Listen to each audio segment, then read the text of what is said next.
भारत एक पुरातन और प्राचीन देश है। प्राचीन काल में ऐसे महान योद्धा हुए हैं जो अविजित थे, जिन्हें कोई नहीं हरा पाया। उन्हीं में से कुछ योद्धा ऐसे भी हुए हैं जो अमर थे, जिन्हें अमरता का वरदान प्राप्त था। पुराणों के एक श्लोक के मुताबिक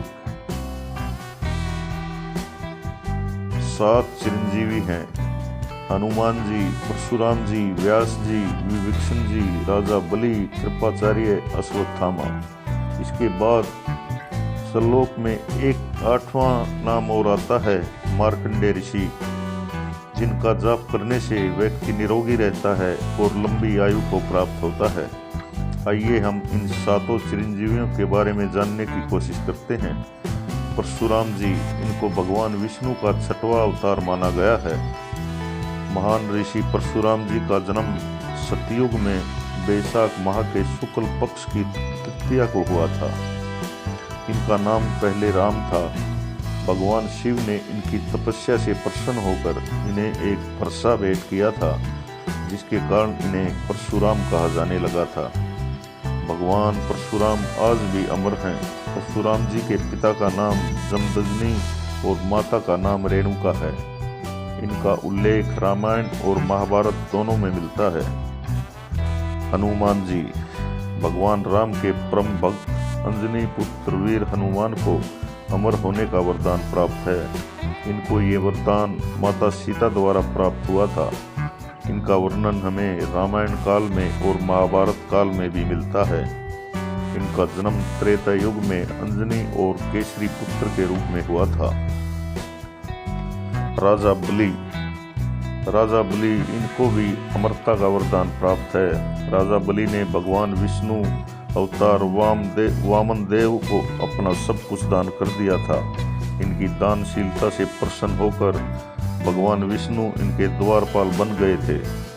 पुराणों के अनुसार राजा बलि महान दानी थे, जिसके कारण इन्हें अहंकार हो गया था। इसी कारण इन्होंने इंद्रलोक पर अधिकार करना चाहा। तब भगवान विष्णु ने वामन अवतार लेकर राजा बलि का अहंकार तोड़ा। वामन अवतार में भगवान विष्णु ने 2 पग में तीनों लोकों को माप लिया और तीसरा पग राजा बलि के सिर पर रखकर उन्हें पाताल लोक में भेज दिया। माना जाता है राजा बलि आज भी पाताल लोक में जिंदा हैं। महर्षि व्यास महाभारत के रचयिता हैं। ये ऋषि पराशर और माता सत्यवती के पुत्र हैं। सांवले रंग और यमुना नदी के पास द्वीप पर जन्म होने के कारण इन्हें कृष्ण द्वैपायन भी कहा जाता है। इनको भी अमरता का वरदान प्राप्त है। विभीषण, रावण के छोटे भाई विभीषण को भी चिरंजीवी माना गया है। विभीषण ने धर्म अधर्म के युद्ध में धर्म का साथ दिया था।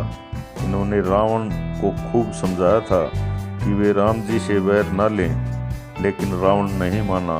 रावण के वध के बाद श्री राम ने इन्हें लंका सौंप दी थी और अमरता का वरदान दिया था। कृपाचार्य जी एक महान ऋषि थे। वे अश्वत्थामा के मामा और कौरवों के कुलगुरु थे। महाभारत के युद्ध में कृपाचार्य कौरवों की ओर से युद्ध में लड़े थे। वे परम तपस्वी और अपने तप के बल पर इन्हें चिरंजीवी माना गया है। अश्वत्थामा, महाभारत के अनुसार गुरु द्रोणाचार्य के पुत्र का नाम अश्वत्थामा था। अश्वत्थामा ने द्वापर में हुए महाभारत के युद्ध में कौरवों की ओर से युद्ध लड़ा था। उस समय उन्होंने ब्रह्मास्त्र छोड़ दिया और इसे वापस नहीं ले सके। इनको भगवान श्री कृष्ण ने अनंत काल तक भटकते रहने का श्राप दिया था और इनके माथे पर शोभामान अमरमणि को निकाल लिया था, जिसके कारण ये आज भी धरती पर इधर उधर भटक रहे हैं। जैसा कि हम सभी जानते हैं कि संसार का नियम है कि जिसका जन्म हुआ है उसकी मृत्यु भी निश्चित है। पौराणिक कथाओं के अनुसार ये 7 ऐसे व्यक्ति हैं जो अमर हैं।